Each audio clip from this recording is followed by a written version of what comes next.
That's history, baby. That's fucking history. That is history.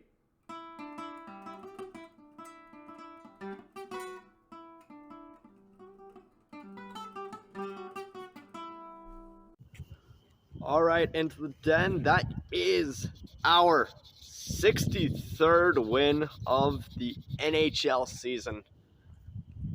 This has been a fantastic road. So, celebrate. I got nothing better than shipping out of Boston from Jack Savvy. Here's the 63, baby.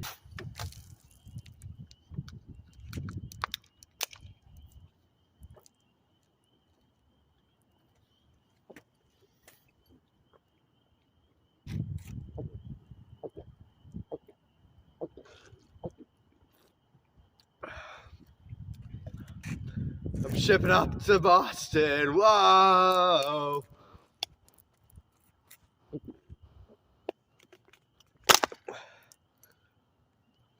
Here's to the Bruins.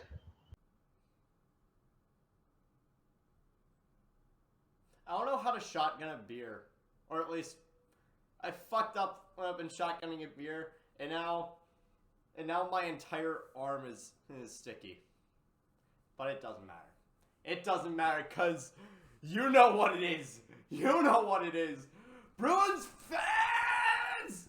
That is the 63rd win of the season. The Bruins have set an NHL record for most wins in a season with 63. Absolutely incredible. With a 5-3 win over the Philadelphia Flyers. Welcome back to Into the Den, everybody. I am your host, just $100. Woo! Now, I'm pretty sure going into a game against one of the bottom feeders of the East, we kind of expected to win. But I don't think we expected to win in the fashion that we did. Because not only did we just break the record for most wins in a season, but Mr. David Pasta. Oh, you know what? We can get into Pasta a little bit later. Because individually he had a fantastic night. He had a fantastic night. But even though we were going into a game against one of the bottom feeders of the East, I'm pretty sure none of us expected all of the names that were going to be out for the night. We had out for tonight, not playing, pretty much not in the building, Patrice Bergeron, David Krejci, Taylor Hall, Charlie McAvoy, Dmitry Orlov, and Linus Ullmark. That is what could essentially amount to a really good second line in a fantastic second defensive pairing and a Vezina caliber goalie, all out for this game against a team that pretty much has all their entire roster in all together. So, who do the Bruins call up in their stead? We call up Oscar Steen, Vinny Lettieri, Jack Ashan, Connor Carrick, and Brandon Bussey. Now, I am currently writing an article for Black and Gold Productions about the Providence Bruins season in review and their playoff preview. What I was able to gather was that Brandon Bussey is legitimately a fantastic goalie. He was the best rookie goalie in the entire AHL, and one of the best goalies in the entire best goalies of any experience in the entire AHL this season. Anyway, of everybody called up though, Steen is the only one that has had NHL experience this season. Vinny Lettieri, he was supposed to get caught up with. He got caught up with Jacob Lauko back in February or January. Back in late February, I think, alongside Lauko. And Lauko got to play, But Letary, he got sent back down pretty early because he ended up getting hurt in the middle of practice. So it kind of sucked. So with all of this together, the lines tonight were, it looks a little something like this. Honestly, you should be happy. I had a 2-minute long explanation of the lineup, so enjoy this. Swayman's in net. Bussy is his backup. It is still so funny thinking about the fact that we have a guy named Bussy as our backup, considering what the internet has made me think about that word over the past several months. And let's not get into that. In fact, let's just cut that entire thing. Anyway, puck drops. Like, comment, subscribe, please. It helps out the channel. These videos are doing pretty good, all things considered, over the past few episodes. Thank you all so much for boosting this. Whenever you get the chance. But puck drops. 47 seconds in. Bruins are playing Bruins are just going all out. The top line is going bananas. Marchand again is still in this really bad stretch. He ends up extending his goalless streak to 16 games. Not exactly what you'd like to see from someone like him. But the Bruins are going all out on this first shift, and the Bruins end up leading all the Flyers to one of the sides, and Connor Carrick just dishes the puck to the middle for Charlie Coyle to just shoot it right past Darude Sandstrom. I know his name is Felix Sandstrom, but it's still funny to say Darude Sandstrom because.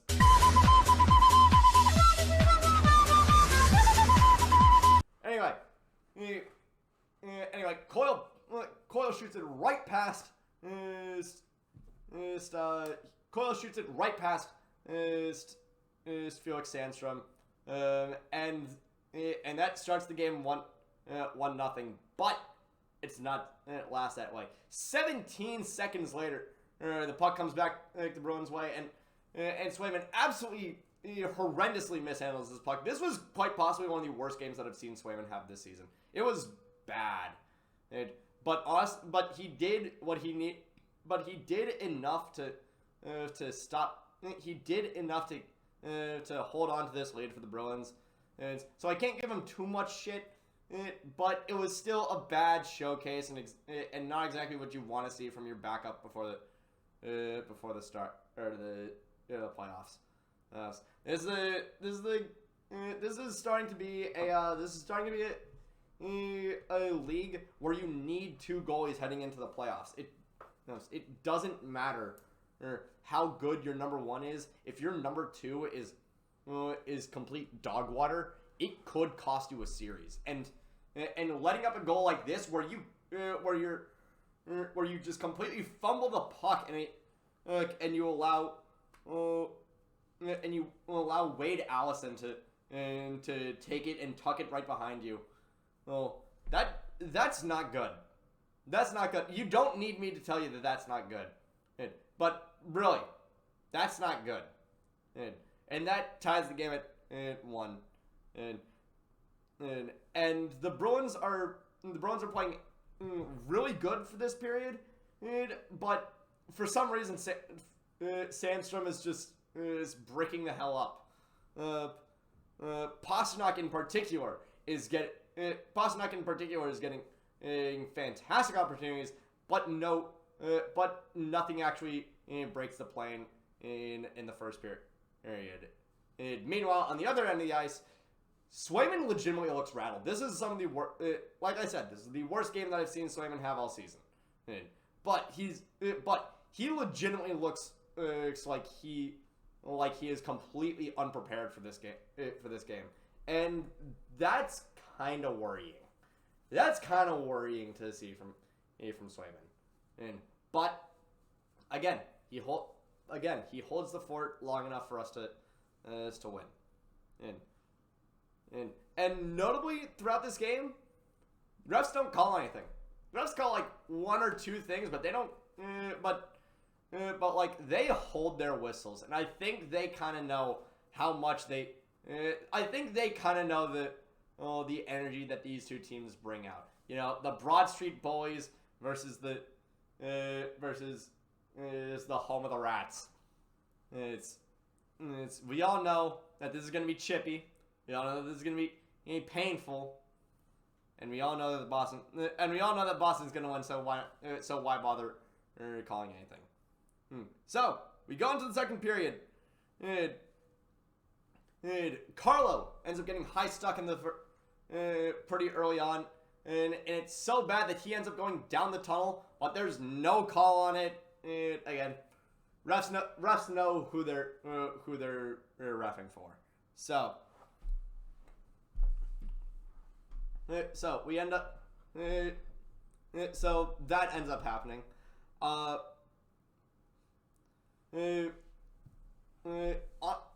Honestly, Pasta's first goal. Well, nobody expected this one to go in. It was basically him cutting back to the center and putting a lame duck on the of a shot on the net, and somehow Sandstrom just lets it go through. Ooh, his legs turn to freaking dust. It just slides right through his freaking. It just slides right through his legs. And I don't care who you are. I don't care who you are. I don't care if it's Wayne freaking Gretzky or Mike fucking Bossy shooting on you. Oh, you need to close your legs there. You need to close your legs there. You need to do what every single Catholic school's version of sex ed is, and just close your legs. Just close your legs there. You cannot let that go through. Because that was the worst shot on goal that Pasternak had all game, and he ends up and it just trickles through. And it doesn't even trickle through. It still had a good amount of juice on it after it goes through Sandstrom's legs. Pasternak trying to lose the defenseman, he cuts back to the high slot and backhands it through pretty much everybody, and it goes through. That is, and that puts the game up 2-1 for Boston, and he gets a second one. But it gets waved off. And I think, honestly, this one shouldn't have gotten waved off.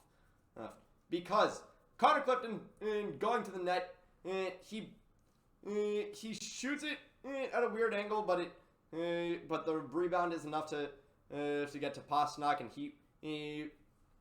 he scores off of it. But it gets called off for goaltender interference. Now, I want to ask something very, very important. What exactly is Connor Clifton supposed to do in this situation? He is being pushed by Ivan Provorov onto Sandstrom. Hey, Provorov, I thought you really didn't like guys on top of each other. Somehow this ends up getting called goalie interference. And again, you could kind of make an argument, I guess, for this because Clifton probably didn't have to go that deep in. But like, everything is showing that Clifton is trying to get out of his way, and Provorov just pushes him into his own net. So that officially is the standard for goaltender interference. Your own defenseman can push you into your own defenseman can push a player into you to prevent a goal from going through. And if they challenge it, you immediately get a power play. Hey, I'm not saying that. The NHL is saying that here. That's what the NHL is saying with this. It doesn't matter because the Bruins end up killing it. Because of course we do. I think our our penalty kill goes up to 30 goes up to 37 in a row on this one, and in this game, but after this ends up after the Bruins end up killing the delay of game penalty, Hathaway ends up taking a shot from Carrick down in the back of the head. This is just something that you flinch at and gasp for a quick second. Hathaway ends up coming back later in the game. He's fine, just a little bit dinged up, but eventually the Bruins draw all the Flyers to one side again. And I sometimes rag on Brandon Carlo for overcommitting. The entire Flyers defense just completely overcommits to one side. Tyler Bertuzzi finds Pastrnak, who's wide open because of course he is. Pastrnak was always at that same spot, and Pastrnak just fires it on net, and of course it goes in. That is how, and that ends up being the 3-1 goal. Anyway, Zaboral ends up going for hooking, but and the Bruins are so good on the penalty kill that Zacha ends up getting a shorthanded breakaway. It doesn't actually go in, but just the fact that Zacha got a fantastic opportunity at a shorthanded goal, tells you all you need to know about this penalty kill. Bruins killed it, and then immediately afterwards, a tumbling puck finds its way into Joel Farabee's stick, and he just burns past Zaboral and goes right to net, and Swayman again. You kind of got to have that, but doesn't matter. You still kept the game alive for us. Yes. And Zaboral is not happy about it. He's not happy about it. He tries to break his stick over his knee. That's gotta hurt, and I feel bad about it. And I feel bad for Zaboral. I really do. Well, nothing really ends up happening for the rest of the second period. Third period. So less than a minute into this one, into this third period, Joel Farabee with a good entry at first. Like he has the backup to go through with it, but he tries to force a pass to, I don't even know who it was, and Hampus Lindholm says, "Get that shit out of here."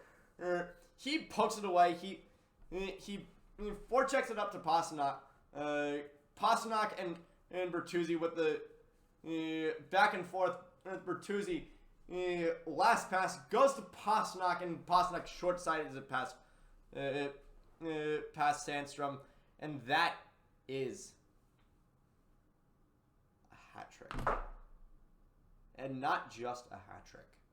That hat trick is also not only the 60th goal of the season for David Pastrnak, but it is also his 300th career goal. It also makes him the second Bruins player in history to score 60 goals in the season with Phil Esposito. Now, realistically, that 3-1 goal should have been the 60th. Should have been that milestone, but the refs. Did I mention the refs? With about like 8 minutes gone in the third period, Hathaway tries taking the puck lone wolf style into the offensive zone, and Nick Deslauriers just cross-checks him in the face pretty much. AJ Greer really doesn't like that, and two of them go at it pretty hard. I'm so happy. I hate the Flyers. I really hate the Flyers. I'm sorry, Philly fans. I'm sorry. She was in fact not sorry. But this fight goes on for quite a while, and it gets a little bit scrappy in a way that I don't really like. Now, I like fights, but when you bend someone's head over the frickin' boards and you're still hammering away at them, when you do that, when you bend someone's heads over the boards and you still wail away at them, maybe you should find in your heart to say, maybe I should let off just a little bit. Maybe I should let off just a little bit. Yeah. Nick Deloria doesn't do this. He just keeps weighing away at AJ Greer. Both of them go get 5 for fighting, of course. But fuck you. Now, not long after this fighting major, by both teams starts, Joel Fair, the Flyers end up scoring. This is about when I woke up. And this one was just, Zaka, what are you doing? Zaka, what are you doing? You should...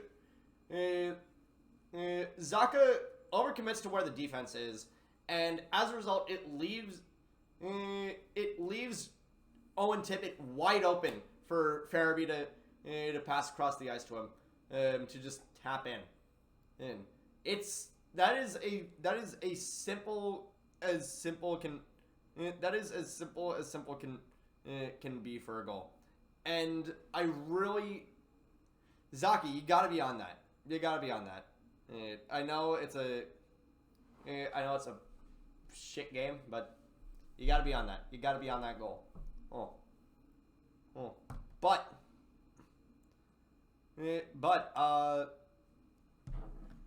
after this, the game kind of slows down in terms of its pace. But it gets into a grinder, especially with Lemieux and Grzelcyk's skates getting tangled up, and Grzelcyk in falling down swings his stick over his head, and it hits Lemieux in the face. I'm surprised that there wasn't a high sticking penalty on that one, and I hate Brendan Lemieux with a passion, but he should be. But Grzelcyk probably should have gotten a high sticking penalty there, and if he did, then it probably should have been a 4-on-4 because let's be honest, that was kind of a slew foot from Lemieux. He did come in behind him with that foot, and it tripped Grzelcyk up enough for that to happen. And really the most notable thing from this one, from the last part of this game, other than Zaka with his goal, with the Bruins on an amazing rush that Bertuzzi threads the needle to Pasternak. Pasternak, who's winding up for the pass, who's winding up for the shot, doesn't really see it, so he quickly repositions himself and passes it to Zaka, and Zaka just blasts it right past Sandstrom for the 5-3, for the nail on the coffin for the Flyers.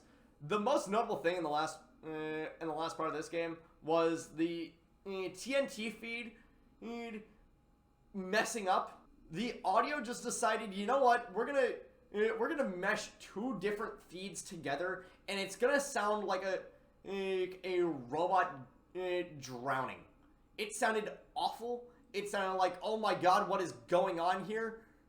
And honestly, it's just disgusting. I would rather have robotic Jack Edwards and Andy Brickley than that.